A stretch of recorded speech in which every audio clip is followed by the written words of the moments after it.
We are now joined by Nazareth Academy's Dean of Students and head football coach, Tim Racki. Tim, thanks for joining us to talk about someone who I know means so much to Naz and yourself. That is Seahawks safety Julian Love, who will become the first Naz alum to play in the Super Bowl on Sunday. What is it like to see one of your former players reach the highest stage? It is heartwarming. I'm very proud, along with everybody else here at Nazareth. It could not have happened to a better young man, and for him to be our first one, my first one as a head coach, to be playing in the first Super Bowl, is very appropriate. You've had a ton of people go into the league. I remember we were talking a couple years ago just about J.J. McCarthy. Julian was a two-time state champion at Naz. What do you remember him about just as a high school football player that you saw some potential in? Oh, he was a very special player in high school. He had an impact in all three phases of the game. He was,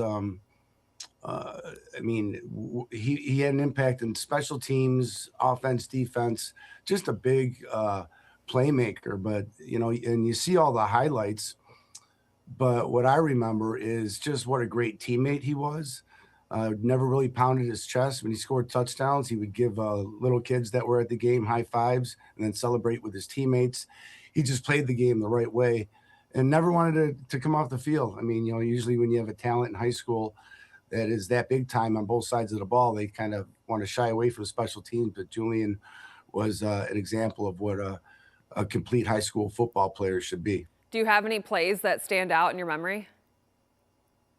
Oh yeah, the funniest one, and it's true, is at the time I was the defensive coordinator, designed the scheme, and we called it the Golden Domer because Julian was going to Notre Dame, obviously, and he basically I put him in the middle of the field, and he was allowed to do really whatever he wanted. So I just told him to go to the ball, and made me look like a genius. He would line up right, left, in defensive backfield as a linebacker. And he made a lot of plays with that Golden Domer play, and basically he had the freedom just to play football. It was outstanding. I also read he is only one of 3 Naz alums to have their jersey retired. When you try to make these decisions, like what qualified him as one of the best to ever come through the school? Oh, it's a great story too. His very last high school football game, we won the state championship. And I still remember leaning over to him. I've coached a lot of great players in my career. I've been blessed. And I whispered in his ear, you're the greatest high school football player I've ever coached. And that was the truth. And it's the truth to this day. And I knew right then and there, when the time was right, I was going to make sure nobody wore number 20 at Nazareth ever again. And that came to fruition. So it's very well earned and deserved for Julian. So you thought he was the best high school football player to ever come through Naz. I just saw a graphic because all this Super Bowl stuff is now on Twitter, and they called him one of the top 10 players that's going to be on the field on Sunday. He earns a second contract. He was a 4th-round pick. Like, what do you see now when you're watching Julian Love on TV in the NFL against the top players in the world? It's mind-boggling. I mean, it's so.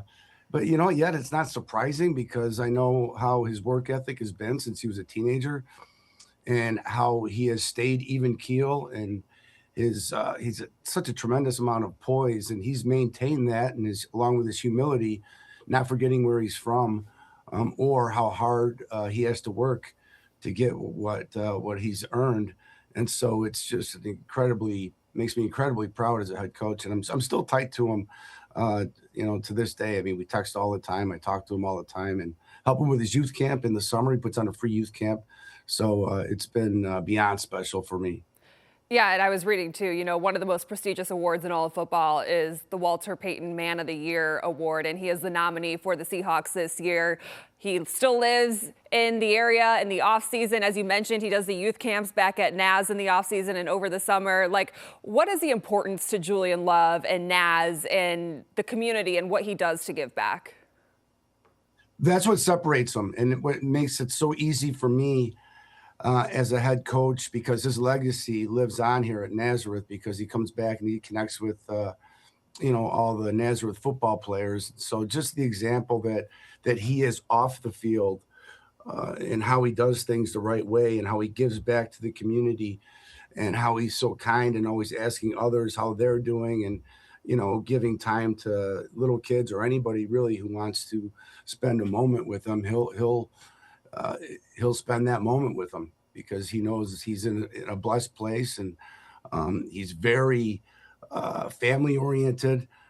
He really has his priorities straight. He does not identify himself as a football player. He knows it's a great vehicle for his family, for his life, and something that's fun that's not going to last. So that's what makes him so special as a person, and such a great example to all the kids and students here at Nazareth. All right, so Sunday, 5:30 kickoff between the Seahawks and Patriots. How are you going to be watching this one?